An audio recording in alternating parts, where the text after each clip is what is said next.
নমস্কার, মায়া কিচেন থেকে সকলকে শুভেচ্ছা জানাচ্ছি। তো আজকে কি কি রান্না করব তোমাদেরকে আমি দেখাবো। কি কি মানে একটাই তরকারি করব।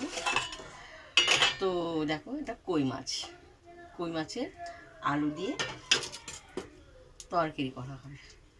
তো আমার তেলটা গরম হয়ে গেছে, তো আমি কই মাছের তেলের মাছটা ছাড়বো, এক এক করে ভাজবো।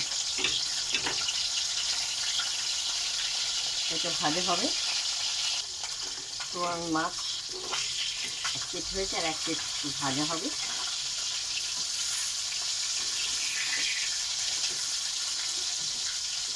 এক এক করে আমি সব মাছ ভাজবো। তো আমার এতগুলো মাছ ভাজা হয়ে গেছে, এটা হলে হয়ে যাবে।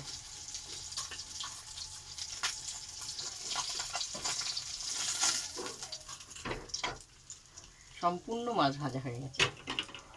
তো আমি আর একটু পরিমাণে একটু তেল দেবো, বেশি দেবো না। এরপর আমি তেলে জিরে ফোড়ন দেওয়া হলো।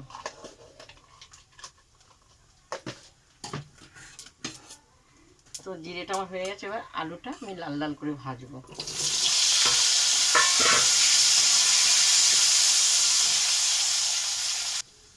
তো আলুটা ভাজা হয়ে গেছে, তা আলুর সঙ্গে স্বাদ মতন পরিমাণে যতটা হলুদ দিয়ে দেওয়া হলো। তো হলুদ দেওয়া স্বাদ মতন পরিমাণে নুন দেওয়া হলো। তো একটু কালারের জন্য কাশ্মীর লঙ্কা। তো এখানে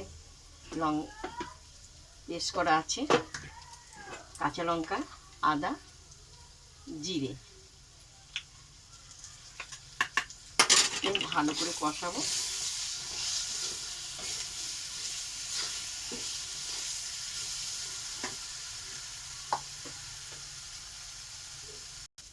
খুব সুন্দর কষানো হয়েছে, গন্ধটাও খুব সুন্দর।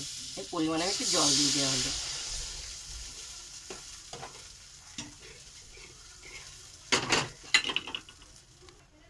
কিছুক্ষণ জল দেওয়া হবে, ফুটে উঠেছে মাছের ঝোলটা। এরপর আমি মাছগুলো সব ঢেলে দেবো।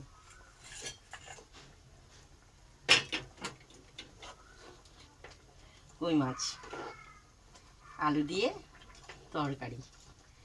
তো এটা কিছুক্ষণ ফুটবে, আলু সিদ্ধ হবে, মাছের মধ্যে একটু ঝোলটা মশলাটা ঢুকবে, কিছুক্ষণ ফুটবে। সম্পূর্ণ তরকারিটা হয়ে গেছে। এরপর আমি মশলা ভাজাটা, জিরে, ধনে, তেজপাতা, এই মশলাটা আমি সবসময় সব তরকারি দেবো। খুব সুন্দর গন্ধ বেরোয়। তরকারিটা যতটা ফুটবে ততটা গন্ধটা ভালো লাগে। তো দেখো, আলু সিদ্ধ হয়ে গেছে। তো তোমাদেরকে আলু দিয়ে কই মাছের তরকারি তোমাদেরকে দেখালাম, কীরকম হয়েছে তোমরা বলবে তরকারিটা। আর তোমরা এইভাবে কারা কারা খাও দেখো, খুব সুন্দর। শুভ দুপুর। অবশ্যই লিখে পাঠাবে তরকারিটা কেমন হয়েছে। খাবো না, আমার জিভটা পুড়ে যাবে। সবসময় তো খেয়ে দেখাই, তরকারিটা জিভ পুড়ে যাবে। চলো খেতে বসবো।